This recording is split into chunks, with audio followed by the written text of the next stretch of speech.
Hello everyone, welcome to Coaster Conquistador. My name is Zach, and in today's video, we're going to be analyzing Pipeline, a new surf coaster coming to SeaWorld Orlando. This will be the park's 7th coaster, and it looks like a pretty promising addition. This coaster was originally nicknamed Project Penguin, and now it's called Pipeline. And first, let's talk about the stats. This coaster has an LSM launch. It's a B&M surf coaster. It's 110 feet tall, and it's got 2,950 feet of track. So not mind-blowing stats, but that's okay, because stats really don't matter with coasters. You probably know if you've ridden anything like Maverick or Mystic Timber, etc. This is essentially the new and improved version of the original B&M stand-up coaster. Some of the older B&M stand-up coasters include Vortex at Carowinds and Riddler's Revenge at Magic Mountain, and these coasters were not the most comfortable, especially if you were a guy. But this is basically just improving on it. So something that's important to notice about this coaster is that it has 2 across seating, which is very interesting and very much unlike the original B&M stand-up. Togo stand-up coasters had 2 across seating, but Intamin and B&M stand-up coasters did not. So this is a new change. It's pretty interesting. It also has an LSM launch, so it's the first stand-up coaster to feature a launch, which is pretty cool. But to me, the most notable thing about this coaster is the style of seating, or the suspension, I guess. If you've seen this footage, how the seats can basically move up and down, this helped make the forces more comfortable.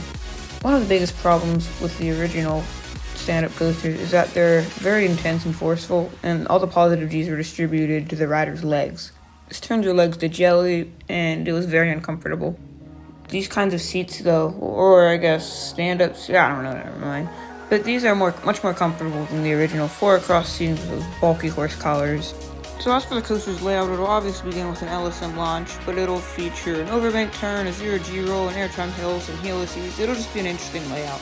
I think there are no super unique elements, but that's how B&Ms are. They're generally very reliable, high capacity, high profile attractions, but their layouts are not the most unique. That's really the only negative with them.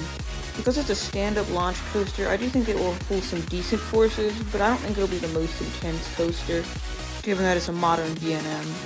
If you've ridden an older B&M, you know how intense and forceful they are. When I'm thinking coasters like that, coasters like Kumba and Incredible Hulk coaster come to mind. Those coasters try to rip your face off. So I'm really interested to see how this coaster stacks up against other B&Ms, other loopers, and just other coasters in general.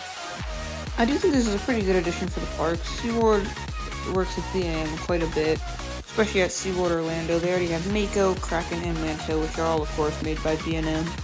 B&M is also manufacturing their first surf coaster, Pipeline. As for if this is a good fit at the park, I think it is. I think it's interesting that they're getting another launch coaster since they just got Icebreaker, but I think it's kind of cool. I think this will definitely attract the GP, as there really aren't any stand-up coasters anywhere near here. I guess the closest is probably Georgia Scorcher at Six Flags over Georgia, but that's all the way up in Atlanta. And most people in the general public aren't going to go all the way up there just for a stand-up coaster. Plus the launch feature is very unique for a stand-up, so I think this will be a promising addition for the park. So that just about does it for this video. Thank you so much for watching. It means a lot to me. Comment down below what you think of Pipeline. Make sure to like, comment, and subscribe, and I hope you have a good rest of your day. Thanks for watching. I'm out.